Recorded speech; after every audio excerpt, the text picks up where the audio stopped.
नमस्कार दोस्तों, स्वागत है आपको अपने चैनल एग्जाम हैप्पी में। तो दोस्तों आज मैं आपके लिए यहाँ पर 14 मार्च 2021 के फर्स्ट शिफ्ट के प्रश्न उत्तर को लेकर के आपके बीच उपस्थित हूँ। तो दोस्तों प्रश्न पत्र जो हमें मिला हुआ था वह कुछ धुंधले आ रहे थे, इसके चलते हम आपको यहाँ पर लिख करके जो प्रश्न आए हुए हैं उसका सटीक विश्लेषण कर रहे हैं। तो देखिए आपने कितना सही मारा, कितना सही किया है और प्रश्न क्या था। जैसे पहला प्रश्न इसमें था कि तारे का रंग किसका सूचक है, तो इसका आंसर है फ्रेंड्स तापमान का। नेक्स्ट क्वेश्चन आया हुआ था कि आनुवांशिकी का जनक किससे कहा जाता है, तो आप जान रहे कि आनुवांशिकी का जनक जो है वो मेंडले को कहा जाता है, जिन्होंने मटर के पौधे पर प्रयोग करके दिखलाया था।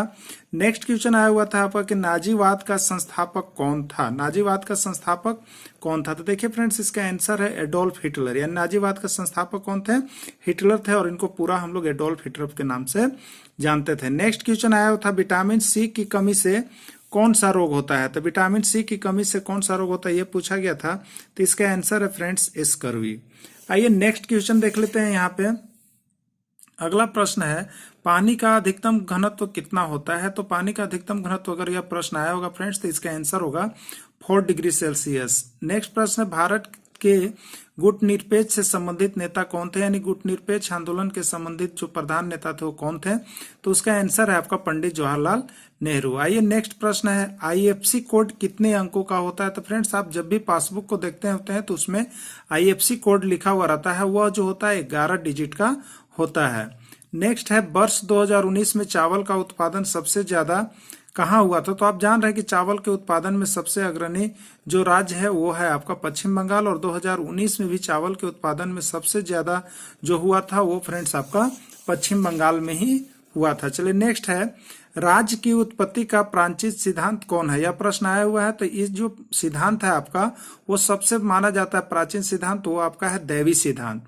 सीएनजी में मुख्य रूप से कौन सी गैस पाई जाती है, यहाँ पर पूछा जा रहा है कि जो सीएनजी गैस होती है उसमें कौन सी गैस मुख्य रूप से पाई जाती है, जिसको हम लोग यहाँ पर कहते हैं कंप्रेस्ड नेचुरल गैस या संपीड़ित प्राकृतिक गैस, इसका फुल फॉर्म भी पूछा जा सकता है।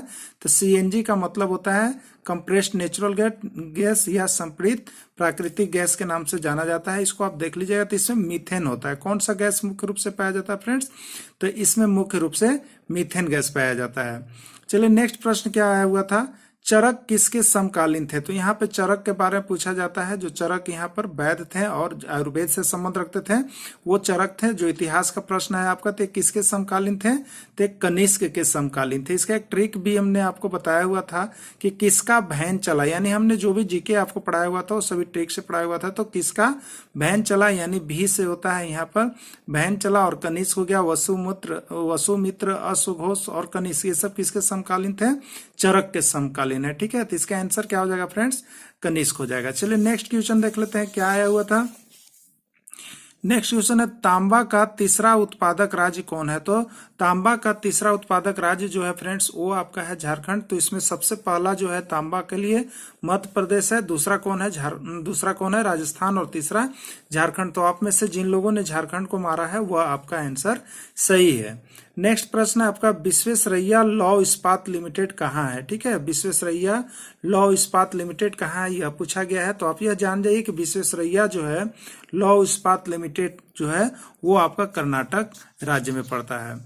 नेक्स्ट प्रश्न आया हुआ है आपका दूध से दही का जमना किस बैक्टीरिया के कारण होता है। ठीक है, तो दूध से दही जो जमता है वो किसी बैक्टीरिया जीवाणु के कारण होता है, और वह जो बैक्टीरिया होता है फ्रेंड्स वो आपको होता है लैक्टोबैसिलस, यानी लैक्टोबैसिलस नामक जीवाणु के कारण में यहाँ पर बैक्टीरिया के कारण जो होता है दूध से दही का जमना होता है। चलिए नेक्स्ट क्वेश्चन क्या है, मेरी जेल डायरी के लेखक कौन है, मेरी जेल डायरी के लेखक कौन है, हिंदी का यह प्रश्न है। तो मेरी जेल डायरी के लेखक कौन है फ्रेंड्स, तो यशपाल है, यानी यशपाल जो है वो मेरी जेल डायरी लिखे हुए हैं। चलिए नेक्स्ट प्रश्न देख लेते हैं।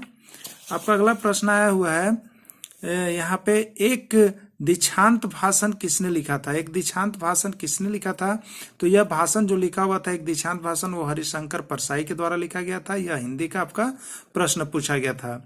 दास कैपिटल के लेखक कौन है? बहुत बार यह प्रश्न बताया गया आपको, दास कैपिटल के लेखक कौन है और पूछा भी गया है। तो इसका आंसर है फ्रेंड्स कार्ल मार्क्स। यानी जो भी स्टूडेंट्स आप लोग कार्ल मार्क्स मार के आए हुए हैं वो आपका सही आंसर है। रसोई घर में न चिपकने वाले बर्तन में किसका प्रयोग होता है? तो रसोई घर में न चिपकने वाले बर्तन का प्रयोग अब ज्यादा किया जाता है और वो किसका बना होता है? तो वह जो होता है फ्रेंड्स टेफ्लॉन का होता है। तो इसका सही आंसर टेफ्लॉन था। छायावादी युग के कवि कौन है? हिंदी से प्रश्न आपका पूछा गया है कि छायावादी युग के कवि कौन है?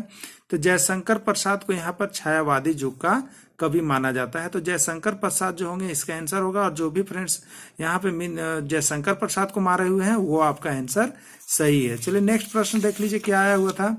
अगला प्रश्न आपको आया हुआ है कि विधान परिषद की न्यूनतम सदस्य संख्या कितनी निर्धारित होती है? जो हमारा विधान परिषद होता है उसकी न्यूनतम सदस्य संख्या कितनी निर्धारित होती है? तो फ्रेंड्स इसका आंसर 40 है। जो भी आप लोग 40 मारे हैं वो आपका सही है। चलिए नेक्स्ट प्रश्न आया हुआ है, राष्ट्र संघ कब अस्तित्व में आया था? यानी राष्ट्र संघ जो आया वो कब अस्तित्व में आया था? जिसका ऑप्शन यहाँ पे दिया हुआ है 10 जनवरी 1920 को इसको अस्तित्व में लाया गया। चलिए नेक्स्ट की देख लीजिए। बिहार विधानसभा से झारखंड अलग होने के बाद बिहार विधानसभा सीटों की संख्या कितनी थी? जैसे जब यहाँ पर 15 नवंबर 2000 को झारखंड राज्य बिहार से जब अलग हो गया तब बिहार विधानसभा में कितनी सीटें बच गई थी? यह प्रश्न आपसे पूछा जा रहा है। तो इसका आंसर है फ्रेंड्स 243। इसका आंसर क्या होगा? 243। चलिए नेक्स्ट क्या है, लकड़ी किस प्रकार का ईंधन है? लकड़ी किस प्रकार का ईंधन है? तो लकड़ी को हम लोग यहाँ पे प्राथमिक ईंधन के नाम से जानते हैं। नेक्स्ट प्रश्न है, विचरण गुणांक की अवधारणा का प्रयोग सर्वप्रथम किसने किया था? विचरण गुणांक की अवधारणा का प्रयोग सर्वप्रथम किसने किया था?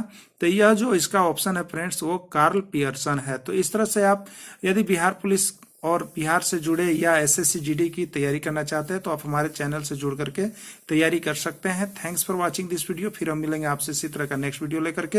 अब तक हमें जितने क्वेश्चन प्राप्त हुए थे उसका हमने सोल्व करवा दिया और जैसे ही क्वेश्चन हमें मिलेंगे मैं नेक्स्ट क्वेश्चन लेकर के आपके बीच उपस्थित होगा। तब तक के लिए इतना ही। जय हिंद, जय भारत।